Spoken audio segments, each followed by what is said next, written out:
Hey everybody, welcome to BrickVault. Today is another LEGO Top 10 MOCs of the Week episode where I come to you just talking about the coolest custom creations I happen to see people building in LEGO bricks throughout this last week. Like always, links to everybody and a whole lot more are in the description below if you want to learn more about any of these designers. And before we jump into honorable mentions, the custom creation that has popped up in the web store this week is from Andres, and it is a play-scale ghost. That is to mean it's a much more reasonably sized model compared to the minifig scale one. It's got an amazing amount of detail. It's super strong, comes with both versions of the Phantoms, plus has a full interior with lots and lots and lots of details. If you ever wanted to get the instructions to build this model on your own, link to that in the description below from www.brickvault.toys. It's a great way to help support the channel, and now let's jump into some honorable mentions. Here are some amazing bonsai tree submissions for the brick set contest. This design is from Arphalon Nest. Then Marcus Herman really knocked out an excellent one in my opinion. Lots of interesting part usage here. JME Wheeler does the bonsai tree build, which is a very creative one. Then here are some amazing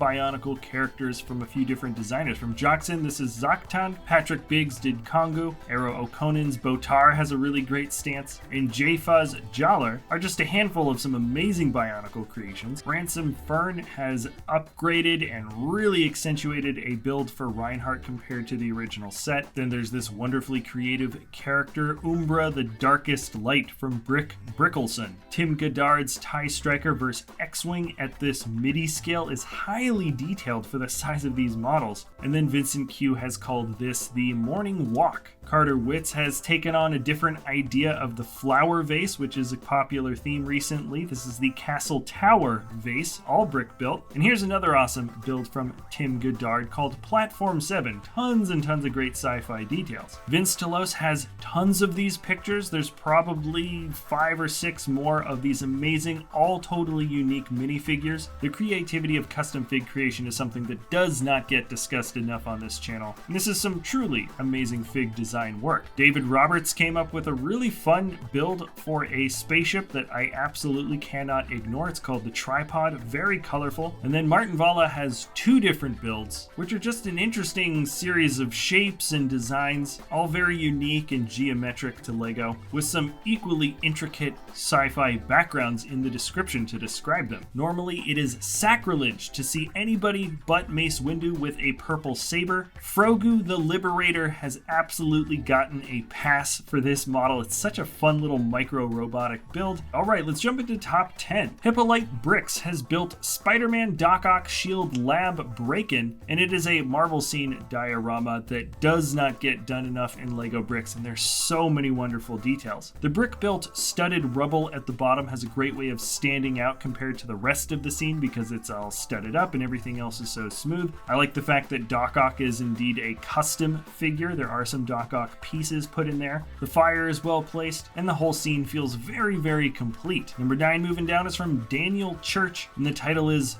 The Chumdinger Paddle Steamer Tugboat. Looking closely at the hull, you can see that the inner wall is made of 1x2 plates that have been bent towards each other. The ripples in the water are very subtle. You can see that it's just a color variation and there's no actual physical ripples bumping out on the top. It's an excellent technique that makes the water feel very calm. And the title is Living Room and the builder is Brickleas. Looking at this scene right now, I can almost hear British laughter, and there's just a wonderful kind of warm atmosphere captured so easily in a model like this. The ornate banana pieces used as many of the seed parts here have a great way of integrating into much of the furniture and some of the fixtures. I like the coat rack by the door. They make up the borders of the mirrors, which is a really fun touch. The tall windows and ceilings really gives you an idea that this is a very fancy looking place if the gold didn't already give it away. But now let's change gears to something completely different, and we're looking at an amazing brick-built figure from Oscar Cederwall. The simple title is Ronin, and the unique pieces used in this model cannot be understated. This is kind of a dark, futuristic assassin character, and that head is not from a brick-built figure of recent sets, but instead Allegra from Galador. That's a headpiece that was developed back in 2002. There's also a Scala piece, that's the swimsuit. It's the little ribbon on the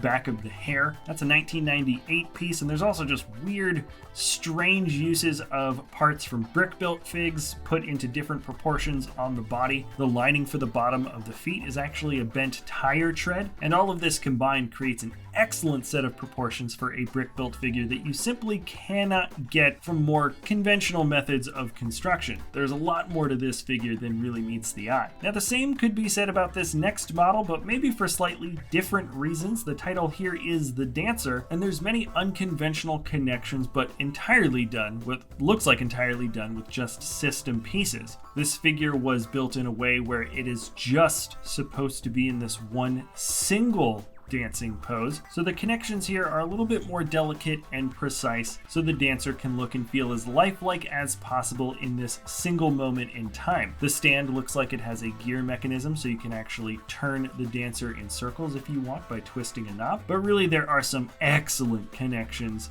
that create the torso and this simple red flowing dress. The idea here is that there's not supposed to be any particular part of the figure that draws the eye compared to another. It all feels very smooth, and the whole model just flows really well. The designer is SuckMyBrick. Yes, you heard that correctly. Yes, I'm sure you'll be talking about it in the comments below. Now we're moving on to number 5 from Eric Tsai, and this is the reverse trike from Death Stranding. I love motorbikes built in Lego, and I especially like when they start breaking the mold, and reverse trike absolutely fits the bill for this one. Now, I don't know if the front wheels actually have the ability to change heights. You don't really see that from any of these photos, but it is a vehicle meant for off-roading, and you can see that the extra stability in the front of the bike could certainly do a lot for off-roading capabilities. It's not just the motorcycle that we're looking at though, or the trike, reverse trike that we're looking at here. The brick-built figure for the main character in this video game is also created. He's actually even a bigger and more complex looking model, and there's a lot of great details to appreciate here as well. Now, I never played the game, so there isn't any real nostalgia for me. I just particularly like the build style here for both the bike and the character. And now we're moving on to a wonderful model from the designer Roland. This is the RSS Hedy Lamarr. This is a spaceship design grounded in a lot of more realistic science, which gives it a very different look and feel compared to your average starfighter or sci-fi fantasy spaceship that zips around the galaxy. The rocket is built with, well, 3 main rocket thrusters at the bottom, and subsequently the whole design is really built in 3 equal or 3 almost perfectly symmetrical chunks. The color highlights are somewhat subtle, and the ring in the center really helps break up the rocket look just enough so this ship doesn't feel like a simple rocket design. Everything on this model just looks and feels functional, which is kind of a fun aesthetic to go for in a Lego model. And now let's jump down to number 3, which breaks away from the realistic and goes back towards more the fun fantasy style spaceship from Jack Sparrow. This is the SP-23 Talon Interceptor FOBL3. Sorry if that's a bit of a mouthful, but that often is the case when it comes to fighter planes, which is very much the aesthetic that this starship is borrowing from. Built with the Space Police 2 color scheme, I particularly like the smoothness of this model, and I especially like the sloping area just behind the cockpit. It flows well into the model where there is a natural gap for an intake, and also some extra upturned fins that come above the wings. The designer did a great job at avoiding any messy connections or messy slope lineups on bricks, and instead the shape of this model was designed in a way where there is no particular area that gets affected negatively by breaking up one smooth bit of the ship from another. Now let's jump on over to BigPlanes. There is no designer that does big planes like BigPlanes does big planes, and this last week he did a real big plane. This is the LEGO Air Force 1 MOC. The subtle accuracy and angles that are created from this builder on any of his big planes can absolutely not be understated. They are so incredibly accurate. The slightest angles and details are paid attention to in a way that is very, very rare for LEGO designers, and it blows my mind that this guy can keep on putting together absolutely insanely massive creations like this on a regular basis. The moment BigPlanes is done with the big plane, you see another big plane, and this LEGO Air Force 1 MOC is truly one of the most impressive models that I've seen come from this designer. If you like big planes in LEGO, you definitely know where to go. And now we're moving on to the 5th Vietnam Facade build in a larger collection collection from the designer Know Your Pieces. Each one of these large facades gets more intricate and more detailed as this guy goes on. There isn't much in terms of description for this particular model, but you can see a wonderfully old and ornate door in the center, some colorful decorations that hang above, lots of jungle, trees, and overgrown vines, with a small shop and refrigerator off to the right-hand side. On top of that, this entire scene is encased in one huge frame with lots of ornate details on the exterior, and it makes for a truly impressive piece of art. Know Your Pieces has done some great builds in the past, and the designer really likes to focus on color as well as larger-than-life details. Anyways, that is it for my personal top 10 MOCs of the week. Remember to check out those links in the description below if you want to learn more about the designers that I've talked about, plus a whole lot more. Links to the web store, www.brickvault.toys. Thank you so much for watching. If you enjoy our content, you can always like, subscribe, comment, share, do whatever it is that you want to do. And we'll see you next time at BrickVault.